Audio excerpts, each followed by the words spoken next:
अंदर बुला रहे हैं, जाइए। इसे अपनी बेटी बनाकर तरफदारी कर रही हो ना, देखना बहुत जल्द तुम्हें पता चलेगा कि ये। ताकि आप अपनी बेटी को इस एक्सीडेंट केस से बचा सके। ऑफिसर, मेरी वजह से ही हुआ माजी।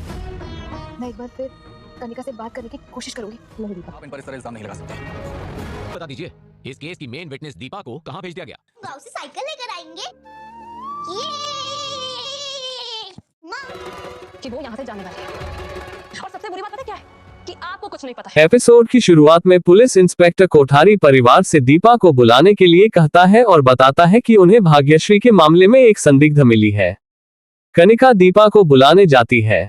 कनिका बाहरी कमरे में जाती है और देखती है कि दीपा वहां नहीं है, न ही उसके कपड़े। कनिका को भगवान की तस्वीर के सामने एक सोने की चेन दिखाई देती है। वह परिवार के पास लौटकर उन्हें बताती है कि दीपा बाहरी कमरे में नहीं है। कनिका कहती है कि उसे वहां सोने की चेन मिली है।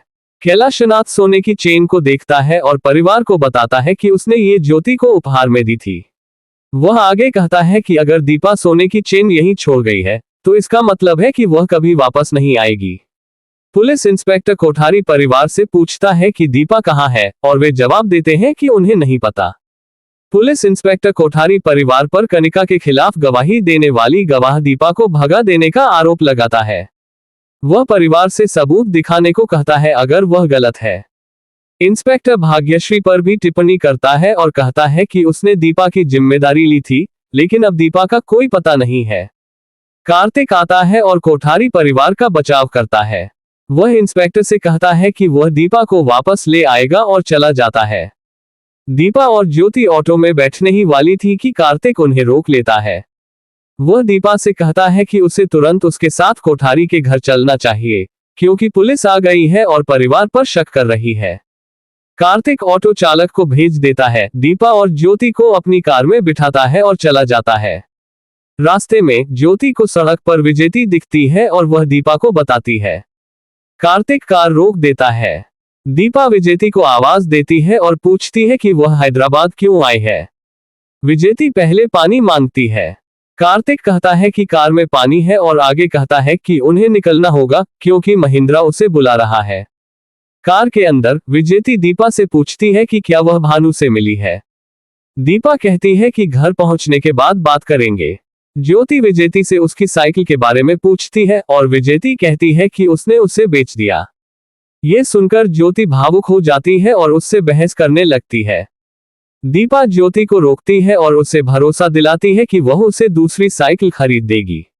कार्तिक दीपा को कोठारी के घर ले आता है। भाग्यश्री दीपा को बिना किसी को बताए हवेली छोड़ने के लिए फटकार लगाती है। पुलिस इंस्पेक्टर दीपा से पूछता है कि क्या वह अपनी मर्जी से घर से निकली थी या उसे जाने के लिए मजबूर किया गया था। कैलाशनाथ और महिंद्रा इंस्पेक्टर के लहजे पर सवाल उठाते हैं। दीपा स्पष्ट करती है कि वह अपनी मर्जी से निकली थी। इंस्पेक्टर उसे संदिग्ध व्यक्ति को दिखाता है और दीपा कहती है कि भाग्यश्री पर हमला करने वाला वह व्यक्ति नहीं था। कार्तिक कहता है कि जांच में कोई प्रगति नहीं हुई है।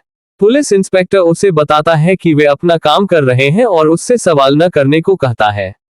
कार्तिक कहता है कि अगर परिवार से कोई गलती होती है तो उन पर गवाह को छिपाने का आरोप लगता है, लेकिन अगर पुलिस से कोई गलती होती है तो किसी को भी उनसे सवाल करने का अधिकार नहीं होता। इंस्पेक्टर नाराज हो जाता है और कार्तिक से कहता है कि वह 1 हफ्ते के अंदर असली अपराधी को पकड़ लेगा। तब तक दीपा की जिम्मेदारी कोठारी परिवार पर होगी।